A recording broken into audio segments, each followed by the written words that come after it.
Hello, I am Ashok, Maths mentor from Resilience, Personalized Learning with IITians। ये 21 जनवरी JEE main set 2 का maths का memory based paper है। तो इसका एक पहला क्वेश्चन करते हैं। ये क्वाड्रेटिक इक्वेशन का क्वेश्चन है। अल्फा और बीटा इस इक्वेशन के रूट है और ये कंडीशन गिवन है। Then set of all possible value of A is पूछा हुआ है। तो इसके लिए क्या होता है ना कि जैसे मान लो ये क्वाड्रेटिक इक्वेशन है, इसके ग्राफ है, ये मान लो इसका एक अल्फा रूट है और दूसरा रूट बीटा है, और वन क्या कर रहा है, इनके बीच में लाई कर रहा है। पहला तो चीज, दोनों रूट रियल है तो D greater than equal to zero होना चाहिए, और एक क्या होना चाहिए, F of one less than zero होना चाहिए, क्योंकि वन वैल्यू डालेंगे तो इस क्वाड्रेटिक एक्सप्रेशन में तो नेगेटिव आएगा। तो डी ग्रेटर देन जीरो करते हैं पहले। तो 4a² minus 4 into 3a plus 10 greater than equal to zero. तो 4 को कॉमन लेके जीरो की साइड फेंक देते हैं। अब यहाँ पे आएगा a² minus 3a minus 10 greater then zero. तो यहाँ पे a minus 5 into a plus 2 is greater than zero. तो रियल लाइन बनाते हैं। रियल लाइन पे क्या होगा, एक 5 होगा और एक माइनस 2 होगा। तो जो रूट रहेगा वो क्या होगा, 5 से बड़ा एंड जो a की वैल्यू 5 से बड़ा और माइनस 2 से छोटा रहे। ठीक है, अब यहां से ये आ गया। अब दूसरा F of one less than zero solve करते हैं। वन इसमें पुट करो क्वाड्रेटिक इक्वेशन में, तो आएगा 1 plus 2a plus 3a plus 10 is less than zero. तो ये आएगा 5a plus 11 less than zero. a is less than minus 11 by 5। अब इन दोनों का कॉमन लेंगे, ये तो आएगा नहीं, और माइनस 11 बाय 5 यहाँ कहीं होगा इसके पीछे, लेस देन जीरो। तो कॉमन पार्ट क्या आ जाएगा, ये आ जाएगा। तो आंसर इसका क्या हो जाएगा, माइनस इन्फिनिटी से माइनस 11 बाय 5। ठीक है, तो ये डी ग्रेटर देन जीरो भी साथ में चेक करना है। ये एक क्वेश्चन है, बेसिक फंक्शन का क्वेश्चन है, और साथ में डिफरेंशिएशन यूज हो रहा है। तो यहाँ पे f'5 पूछा हुआ है। ठीक है ना, तो पहले मैं इसको डिफरेंशिएट करता हूँ। तो f' क्या आएगा, f' is equal to 3x² plus 2x f'1 और प्लस 2f'2। और एक बार डिफरेंशिएशन और कर देता हूँ, f'(x) is equal to 6x plus 2f'1। अब इस क्वेश्चन में पूछा हुआ क्या है, इसमें पूछा हुआ है f'5। तो f'5x5 पुट करने पे यहां से आएगा, तो उसके लिए अपने को f'1 और f'2 की वैल्यू पता होनी चाहिए। तो ये इन दो इक्वेशन से निकल जाएगा, क्योंकि इसमें f' और f'(x) की चीजें हैं। तो यहाँ पे मैं फर्स्ट वाली इक्वेशन में x की जगह 1 डालता हूं इसमें। तो क्या आएगा, f'1 is equal to 3 plus 2f'1 और प्लस 2f'2। तो इस इक्वेशन को थोड़ा सिंप्लीफाई कर देते हैं, तो ये आ जाएगी f'1 और plus 2f'2 plus 3 equal to 0। अब सेकेंड इक्वेशन में मैं x को 2 डालता हूं, तो यहां से आएगा f'2 equal to 12 plus 2f'1। इसको भी सिंप्लीफाई कर लेते हैं थोड़ा। तो 2f'1 minus f'2 plus 12 equal to 0। अब ये दो इक्वेशन है, इनको सोल्व करना है। तो मैं क्या करता हूँ कि फर्स्ट वाली इक्वेशन को तो वैसा ही पड़ा रहने देता हूँ, सेकंड वाली को 2 से मल्टीप्लाई कर देता हूँ। तो 4f'1 minus 2f'2 plus 24 equal to 0। अब ये दोनों को ऐड कर दो, इनको ऐड करोगे तो f'2 वाली टर्म गायब हो जाएगी, आ जाएगा 5f'1 plus 27 equal to 0। f'1 is equal to minus 27 by 5। तो ये फर्स्ट वाली इक्वेशन में पुट कर देते हैं। तो f'2 is equal to 12 minus, इसमें पुट किया यहाँ पे f'1 की वैल्यू 12 माइनस 54 बाय 5, तो 6 बाय 5 आ जाएगा। तो अभी f'(x) की वैल्यू क्या आई है, f'(x) आएगा तुम्हारा f'(x) is equal to 3x² plus 2x f'1 plus 2f'2, यही है। ठीक है, तो अब यहाँ पे वैल्यू डाल देते हैं। 3x² plus 2x into f-1 कितना है, f-1 इज -27/5 और f-2 कितना है 6/5। तो ठीक है, पूछा हुआ क्या है, f-5 पूछा हुआ है, तो x को अगर 5 डालेंगे तो 75 और माइनस यहाँ पे 5 डाला कट हो गया -54 और प्लस 12/5। तो 75 माइनस 24 कितना हो जाएगा तुम्हारा, ऑलमोस्ट क्या 21 हो गया ये, प्लस 12/5। तो 105,117/5 इसका आंसर है। f-5 इज इक्वल टू 117/5 ऐसा ऑप्शन है क्या, ए वाला ऑप्शन, ये करेक्ट हो गया। ठीक है ना, तो मतलब ऐसा क्वेश्चन इसमें एफ ऑफ ये अगर पूछता है f(1) या f(2) तो इसके लिए f"3 भी फाइंड करना पड़ता। मतलब ये थोड़े जैसे मैथ्स होता है ना, वो लेंदी आता है पेपर। फिजिक्स केमिस्ट्री में देखोगे तो इतने टाइम में मतलब 2-3 क्वेश्चन हो जाते हैं। ठीक है,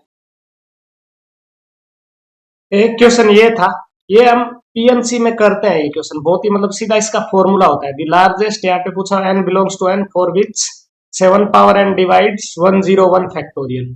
तो हम ऐसे देखते हैं, पीएमसी में फॉर्मूला होता है एक्सपोनेंट ऑफ मतलब प्राइम p इन n फैक्टोरियल। तो उसके लिए फॉर्मूला होता है n/p का ग्रेटेस्ट इंटीजर प्लस n/p² का ग्रेटेस्ट इंटीजर एंड सोन ऐसे चलता रहता है।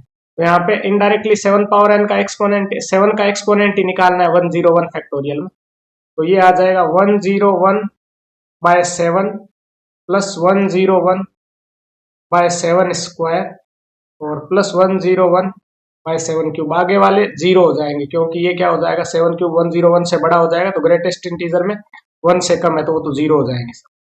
यहाँ पे ये 101/7, तो ये होगा तुम्हारा, इसका ग्रेटेस्ट इंटीजर 14 आएगा, है ना, हाँ 14, और ये यहाँ पे 2, तो आंसर आ गया 16। तो यहाँ पे n क्या होगा, n की लार्जेस्ट वैल्यू 16 होगी, मतलब 7 पावर 16 इसमें रहता है 101 फैक्टोरियल। ठीक है, तो इजी क्वेश्चन था ये, जिसको पता होता वो जल्दी से कर सकता। ये पैराबोला का क्वेश्चन है, इसमें let O B the vertex of the parabola y² equal to 16x, the locus of centroid of triangle OPA when p lies on the parabola a lies on the axis. ये हमने notes का question है, same तरीके से question करवाता हूं मैं। यहाँ पे y² इक्वल टू 4x था, सेम टू सेम क्वेश्चन आया ये। तो यहाँ पे y² इक्वल टू 16x है ये, और इसने बोला है कि p पैराबोला पे कोई एक पॉइंट है और O क्या है, ओरिजन है, और ठीक है A कहाँ पे लाई कर रहा है, एक्सिस पे लाई कर रहा है, और साथ में OP और OA परपेंडिकुलर है, ये दिया हुआ है। ठीक है, तो अब इस पे पॉइंट पैराबोला पे 80² 280 होगा, यहाँ पे A की जगह 4 है तो 4t² 8t, ये पैराबोला पे पॉइंट हो जाएगा। इस पे मैं कोई पॉइंट ले लेता हूं, यहाँ पे मान लो मैंने पॉइंट ले लिया a, 0, ये 0,0 है। तो मुझे किसका लोकस निकालना है, ये OPA ट्राइंगल के सेंट्रोइड का लोकस फाइंड करना। तो इसके लिए पहले क्या करेंगे, कंडीशन लगा देते हैं, a को t की टर्म में निकालने की कोशिश करता हूं, क्योंकि OP और OA परपेंडिकुलर है ना। तो ये लाइन की स्लोप क्या आएगी, OP लाइन की स्लोप MOP आएगा तुम्हारा 8t/4t², तो ये आ जाएगा 2/t। और अगर MAP लाइन की स्लोप निकालेंगे तो वो आएगी 8t/4t² -a। तो दोनों परपेंडिकुलर है तो दोनों का प्रोडक्ट -1 होगा, 2/t 8t/4t² -a is equal to -1।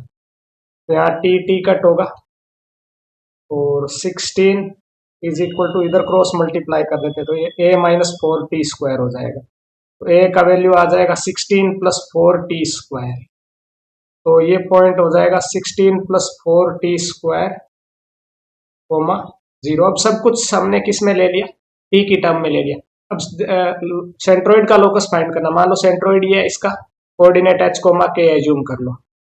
तो h equal to x1 plus x2 plus x3 by 3। तो h equal to 0 plus 4t square plus 16 plus 4t square by 3। और k इक्वल टू, k में 2 0 0 है, ये और 8t bye 3।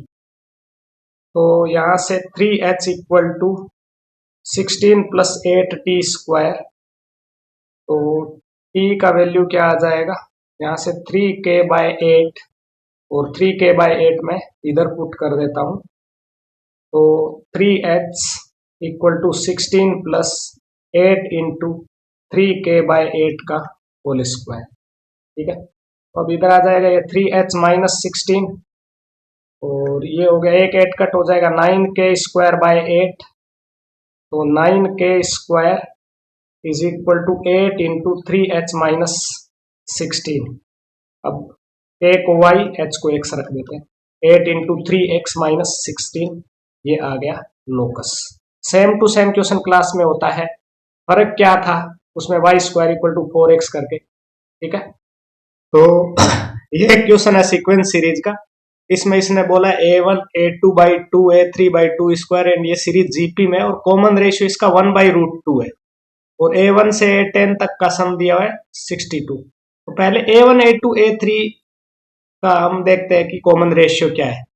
तो इसमें क्या है देखो, a2 by 2 upon a1 is equal to 1 by root 2 दिया हुआ है, या फिर a3 by 2 square upon a2 by 2 is equal to 1 by root 2 दिया। तो यहां से क्या आ रहा है, a2 अपॉन 2a1, तो 2 को उधर भेजूंगा तो रूट 2, और इधर सेम तरीके से एक 2 कट होगा, a3 बाय a2 भी रूट 2 ही आएगा। मतलब a1 a2 a3 a1 a2 a3 ये किसमें, एक जीपी में है जिसका कॉमन रेशियो रूट 2 है। तो इसकी 10 टर्म का सम दिया हुआ है। तो a1 into root 2 power 10 minus 1 upon root 2 minus 1 is equal to 62 दिया हुआ है। ठीक है, वो फॉर्मूला है into R raise to N minus 1 upon R minus 1। तो ये कितना हो जाएगा, 2 power 5 2 power 5 32 32 minus 1 31 a1 31 upon root 2 minus 1 equal to 62। तो यहाँ से a1 क्या आ जाएगा, 2 इंटू रूट 2 माइनस 1 आ जाएगा। तो 2 इंटू रूट 2 माइनस 1 फर्स्ट वाला ऑप्शन। ठीक है, ये बेसिक क्वेश्चन था। ये एक क्वेश्चन है, ये ट्रिगो इक्वेशन का क्वेश्चन है। बोलते हैं ट्रिगो में इक्वेशन पे क्वेश्चन हमेशा आता है। tan 3x is equal to cot x, ये इक्वेशन है, और x इक्वल टू 0 से 2 पाई में इसके नंबर ऑफ सॉल्यूशन बताने। तो यहाँ पे मैं क्या करता हूँ, जैसे tan 3x है, एक तो इसको सिंप्लीफाई करके 3 tan x माइनस वो फॉर्मूला लगाओ, और फिर 1 अपॉन tan x 10 में इक्वेशन बनाओ। इससे अच्छा ये कोट है ना, इसको 10 पाई बाई 2 माइनस x लिख दो। ठीक है, फिर हमने देखा है कि tan theta equal to tan alpha का जनरल सॉल्यूशन क्या होता है, theta is equal to n pi plus alpha. तो यहां से क्या हो जाएगा, 3x is equal to n pi plus pi by 2 minus x। x इधर आएगा, 4x is equal to n pi plus pi by 2, और यहाँ पे 4 को डिवाइड कर दो, n pi by 4 plus pi by 8। ऐसे क्वेश्चन हम बहुत सारे देखते हैं, मतलब ये तो बहुत ही इजी क्वेश्चन है। ट्रिगो इक्वेशन में 50-60 प्रॉब्लम सोल्व की थी हमने, नंबर ऑफ सॉल्यूशन वाली इस टाइप की। ये तो बहुत ही बेसिक क्वेश्चन है। अब n को यहाँ पे 0 डालेंगे तो क्या आएगा, पाई बाई 8 आएगा। अब अगर मैं n को यहाँ पे 1 डाल दूं तो क्या आ जाएगा, pi by 4 plus pi by 8।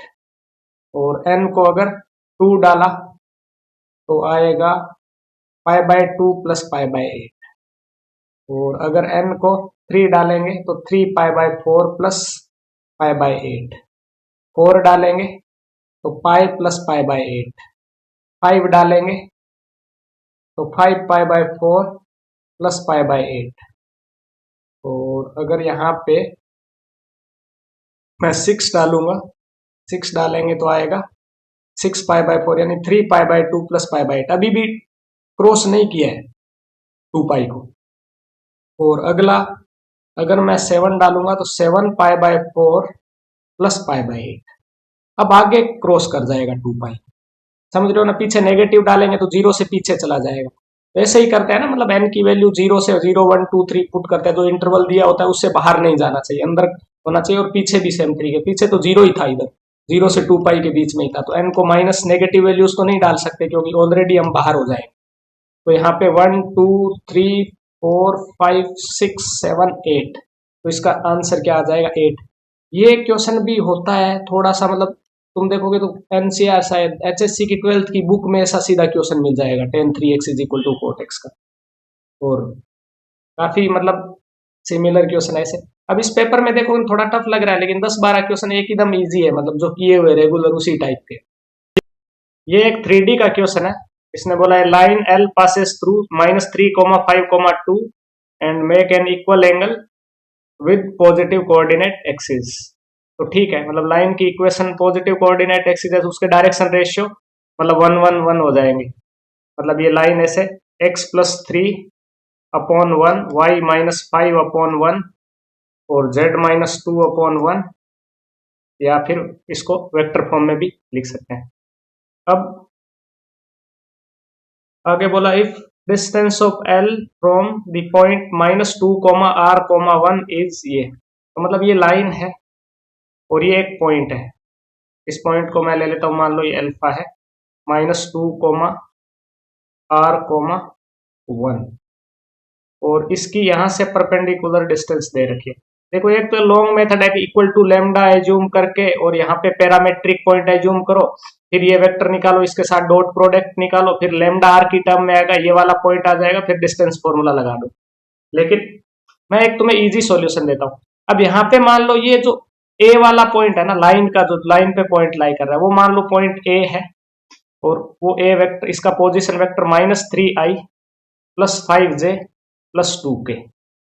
तो मैं एक काम करता हूं, जैसे मान लो क्या करता हूं कि ये डिस्टेंस मुझे कितनी दी हुई है, √14/3, तो मैं ये डिस्टेंस निकाल लेता हूं और ये डिस्टेंस निकाल लेता हूं, फिर पाइथागोरस थ्योरम लगा देता हूं। अब ये तो सीधा अल्फा माइनस ए वेक्टर मतलब जैसे का मैग्नीट्यूड ही हो जाएगा ये डिस्टेंस, और ये क्या होगी अल्फा माइनस ए, ये जो वेक्टर आ रहा है उसका ये जो लाइन वाला वेक्टर है, लाइन वाले वेक्टर को मैं बी वेक्टर एज्यूम कर लेता हूं, मान लो i + j + k, इसके ऊपर प्रोजेक्शन लेना है। तो देखो मैं क्या करता हूं, अल्फा माइनस ए का मैग्नीट्यूड का स्क्वायर, ये क्या आ गया मेरा, ये हाइपोटेनियस, ठीक है, और माइनस मैं ये मान लो बेस है, तो बेस का स्क्वायर करूंगा तो परपेंडिकुलर का स्क्वायर आ जाएगा। तो बेस क्या होगा तुम्हारा, अल्फा माइनस ए का बी के ऊपर प्रोजेक्शन, तो alpha minus A dot B upon B के मैग्नीट्यूड इसका स्क्वायर इज इक्वल टू 14/3। ये समझ में आया ना बहुत बेसिक तरीके से। अल्फा माइनस ए का मैग्नीट्यूड तुम्हारा हाइपोटेनियस हो गया, ये अल्फा माइनस ए वेक्टर का बी के ऊपर प्रोजेक्शन, ये बेस हो गया और ये दिया हुआ। तो अब अल्फा माइनस ए देखते हैं, बी बी पता है अपने को क्या है, अल्फा माइनस ए देखते हैं क्या है। तो अल्फा वेक्टर माइनस ए वेक्टर, तो वो निकालेंगे -2, ये आई कैप है तो ये प्लस आई कैप हो जाएगा, प्लस r-5j और -k। अब इनका डॉट प्रोडक्ट करेंगे, यहाँ पे चाहिए होगा, और एक यहाँ पे इसके मैग्नीट्यूड का स्क्वायर, मैग्नीट्यूड का स्क्वायर तो 1 + r-5 का स्क्वायर और 1 का स्क्वायर +1 हो गया, और alpha minus A dot B, alpha minus A कितना हो जाएगा 1 + r-5 -1 और अपॉन मोड बी, तो मोड बी कितना हो गया √3, ठीक है, इसका स्क्वायर इज इक्वल टू 14/3। तो यहाँ पे ये 1 1 कट हो गया, और ये r-5 का स्क्वायर +2 है, 2 को मैं इधर ले जाता हूं तो 14/3 - 2, और इधर r-5 का स्क्वायर और माइनस ये r-5 का स्क्वायर और नीचे √3 का स्क्वायर 3, तो इधर ये 8/3 हो गया और इधर 2/3 r-5 का स्क्वायर, तो ये 4, r-5 इज इक्वल टू +-2, तो यहां से r की एक वैल्यू 7 आएगी, दूसरी 3 आएगी, तो r 7 और 3 आ गया। अब इस क्वेश्चन में sum of all possible value of r पूछा हुआ है, तो 7 + 3 10 हो जाएगा। देखो मैंने एक शॉर्ट मतलब कट बताया इसका, ये याद रखना जब भी ऐसा कुछ वेरिएबल ज्यादा आ जाए ना तो ये मतलब यूज होता है। अदरवाइज इक्वल टू लेमडा करके कर सकते हैं, एक पैरामेट्रिक पॉइंट उस पर एज्यूम करके, मतलब काफी जगह सॉल्यूशन भी तुम्हें वो पैरामेट्रिक फॉर्म में दिया होगा देखोगे तो। बट ये मेथड अच्छा होता है जब भी वेरिएबल मतलब एक्स्ट्रा आ जाए। अगर ये सीधा इसमें आर नहीं होता तो फिर ठीक है ना। तो ध्यान रखना ये मेथड ऐसा भी परपेंडिकुलर डिस्टेंस के लिए यूज कर सकते हो। तो ये एक क्वेश्चन है, 3D का एक क्वेश्चन है। देखो 3D के दो क्वेश्चन आ गए, इसमें दो लाइन दी हुई है L1 एंड L2। ये L1 है, ये L2 है। Respectively, if a line L with direction ratios 1,1,1 intersect L1 and L2 at A and B respectively, then find AB square। PYQ में देखो ये क्वेश्चन 5-6 बार आया हुआ है, मतलब ये क्वेश्चन बहुत रेगुलर बन चुका है। इसमें क्या है, ये दो लाइन दी हुई है, ये दो लाइन, और एक लाइन है जो इन दोनों को इंटरसेक्ट कर रही है, एक पॉइंट ए पे कर रही है और दूसरी बी पे कर रही है। मान लो ये मैं फर्स्ट वाली लाइन ले लेता हूं, ये लाइन हो जाएगी x-1/2 y/1 equal to z+1/2, और ये वाली लाइन हो जाएगी x/2 equal to y/-1 equal to z+1/1। तो अब ए और बी पैरामेट्रिक पॉइंट एज्यूम कर लेते हैं, इसको लेमडा एज्यूम कर लो, इसको म्यू एज्यूम कर लो। तो ये आएगा, ए वाला कोऑर्डिनेट आ जाएगा 2 lambda plus 1 comma lambda comma 2 lambda minus 1, और बी वाला आ जाएगा 2 mu comma minus mu comma mu minus 1। अब वेक्टर निकालते हैं, जैसे मान लो ए बी वेक्टर निकालते हैं, तो ए बी वेक्टर कैसे निकलेगा, 2 lambda plus 1, B A vector A B vector की बात है, माइनस 2 म्यू आई कैप, और plus lambda plus mu J cap, और plus 2 lambda minus mu K cap. अब क्या है कि ये ए बी का अपने को डायरेक्शन रेशियो दिया हुआ है 1-1-1, तो इनका रेशियो क्या हो जाएगा, 1-1 हो जाएगा, मतलब 2 lambda plus 1 minus 2 upon 2 mu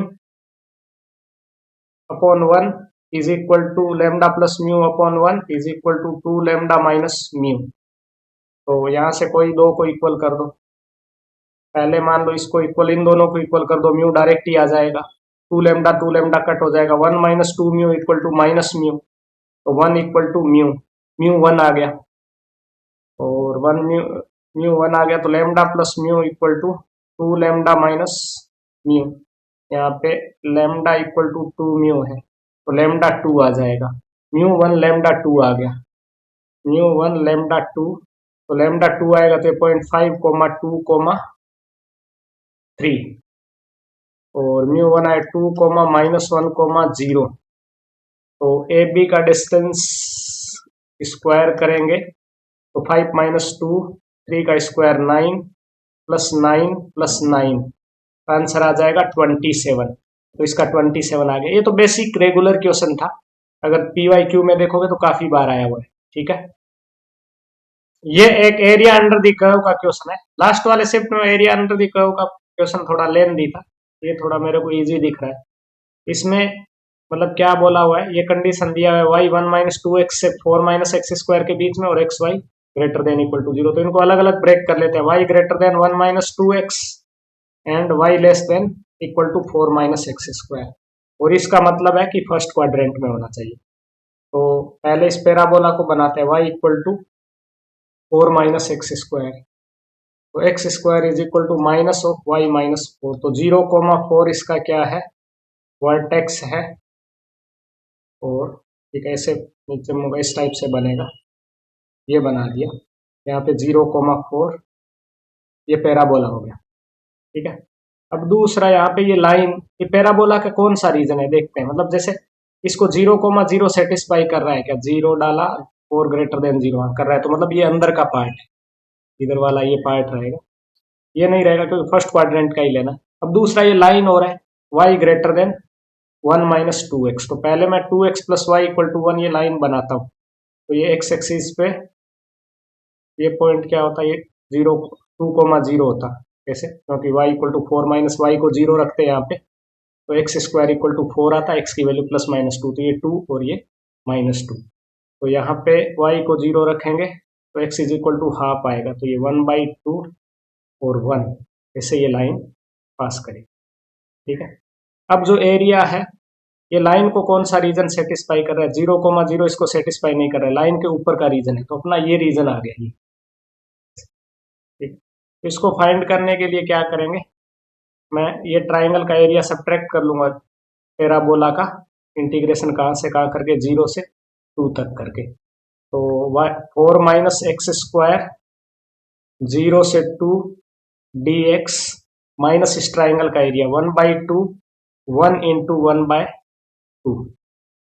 ठीक है, तो ये आ जाएगा -1/4 इधर, और 4x minus x cube by 3 0 से 2, तो ये आ गया 8 माइनस 8/3 -1/4, तो पहले 16/3 हो जाएगा, -1/4 64 माइनस 3 61/12, तो ये तो कट नहीं होगा 61 और 12 का, मतलब जो GCD है ग्रेटेस्ट कॉमन डिवाइजर वो 1 ही रहेगा, तो 61 और 12 का सम कितना आ गया 73, इसका आंसर 73 आ गया।